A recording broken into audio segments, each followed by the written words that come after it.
Hey, what's going on, parents? Happy Teenager Tuesday. Welcome back once again. I'm very excited to start a 4-week series on failure. And I'm here right now with the one and only Brock Yonke.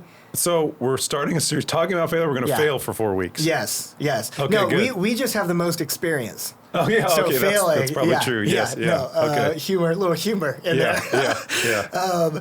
No, it's funny. So I'm very excited about this. I've kind of been working on this for a little bit, where to open this idea that failure. I forget where I heard this before, but failure is not fatal, but it can be. So I really wanted to take some time, talk about this, pull on some ideas. And so today is really just opening up the conversation about failure, maybe some tensions and some scapegoats and just the way that we process that. Yeah. So one of the things that's very interesting is, like you said in that statement, that failure is inevitable. It's kind of part of life, but how we respond to it is what really seems to matter. Yeah. And one of the things that's been interesting in my life, and as I work with other people too, is that oftentimes failure can not just be something that happens to us. It feels like failure is something that says something about us. Yeah. And so it's if we fail, it says there's something defective about us. Yeah. And that then makes us want to avoid failure at all costs, or have a bad view of what failure is all about. Yeah. And then I wonder, if that's the case for us as human beings, as adults, how are we then helping our students deal with failure? Are we passing on that same idea that failure means you're defective? Right. You didn't succeed in school or sports or whatever activity you're in, so there's something wrong with you, so we're going to avoid failure. We're not going to have a healthy view of failure, and so it can really have a long-term influence then in how they navigate through life, in looking at failure as not just something that happens to us, but saying something really negative about us. Yeah, no, that's so true. And as best as we can, we want to untie anything that can try to be an identity in teenagers' lives other than Christ. Yeah. And like you're saying, like a lot of times failure can tie a ring around them and say, you haven't failed, you are failure. Right. Yeah, no, that's good. So why, this is a question, why are we so afraid of failure? I think there's 3 main ways. There's probably a bunch of ways, but there's 3 main ways that I kind of want to talk about today and pull on that idea and that tension. Again, like you said, to maybe even look inside of us as adults and see, oh, this is how I manage it, and this is what I do to avoid it, trivialize it, minimize it, whatever you want to call that. So the first one on that is this quote, "Failure is not an option." Now, an astronaut coined that phrase, or said that, and made it famous. And, for him, maybe a little bit different of a case. He's in outer space, and if something goes really poorly, he dies. Yeah. So, but a lot of, especially type A people, have that, you can have that attitude of avoid failure. If I work hard enough, I'm not going to fail, which then, you can come crashing down when you fail, not if. And then it can have that same effect, right? Because those people are so tied up in their identity. That if I fail, it says something about me. And so it's so identity tied in that case. Right, because they have the I'm not a failure tied to their identity. Yeah. But then if I do, it's bad. Another way, second, is recognize, a lot of people say this, is that recognize that failure is inevitable. And this is true, but what we don't want to do along the way with it is just deflect. It happens. Because then you just move on. So there's overemphasizing and underemphasizing. Exactly, yeah. Because then if you move on from something... Ooh, almost lost my pen. You almost failed. I did.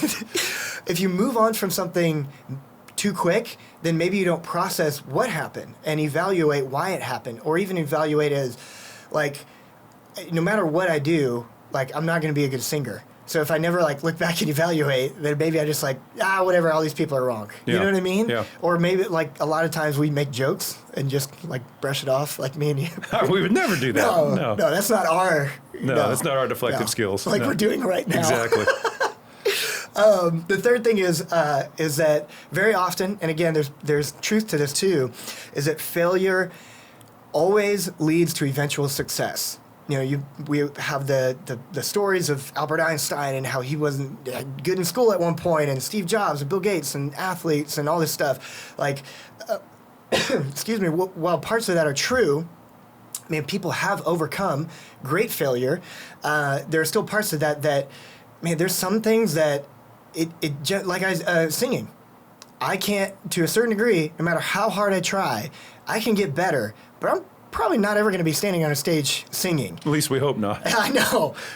And like, if I have the mindset of, no, if I try harder, I will eventually succeed. Well, what if I don't?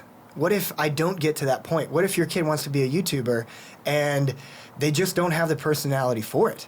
And, like, how can you manage failure there? And really, like even thinking through this made me think of, man, how do I manage this? Yeah, because I think it's so important that not only do we understand that failure happens, but if we just trivialize it or overemphasize it, there's an aspect of being coached and guided through failure to learn from it that we have to have. Yeah. That's how we really get better at things and process that, not begin to blame ourselves, begin to see ourselves in light of who God has created us to be, and also learn some new skills along the way. Yeah. No, that's good. So every week, we kind of want to like give hands-on, hey, do this week homework from during this series on failure.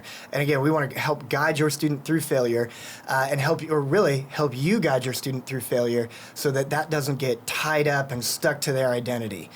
So Brock, what are some things that we can do this week? So one of the things that's so interesting is if we have one of these aspects, it can be like we put on some new glasses that cloud us in our judgment of that. So it's looking at ourselves and saying, what do I tend to do with failure? Yeah. Because it's probably how I'm parenting a little bit. So one of those ideas is to demonize failure and to say, I'm going to avoid it at all costs. And so getting down to the roots of why is it so traumatic for me to fail and hear those voices that say that I'm a failure. So going back and figure out and how that got coupled together and doing some work to uncouple that a little bit. Yeah. The other idea is our deflective thing is we humorize. We tend to turn into a joke or make less of it. So do I do that? So I'm evaluating myself. What do I do with failure? Do I tend to downplay it when my student makes a mistake, when I make a mistake? And then it's very similar to trivialize it when we just make it a smaller deal than what it was. And we really want to look at failure in a healthy way and say, what is tied to my identity this is not, how do I grow and manage this a little bit better? How do I coach this and become a better human being, more like Christ, and deal with the inevitable piece of failure that's going to happen in life? And so I think we start with evaluating ourselves and saying, what am I doing in these areas to look at failure for myself? Yeah, no, that's good. I love that. And that's all for this week. But like we said, this is just opening up the conversation. Next week, we're going to be talking about what research says Gen Z, in a broad sense, Gen Z are afraid of. We're going to be talking about ways that you can kind of find out what your student is afraid of in the sense of failure. And man, I'm excited to continue that conversation. So that's all that we got this week. So signing off today. Remember, you can do this, and you're not alone. No, God is with you, and so are we. Have a great week.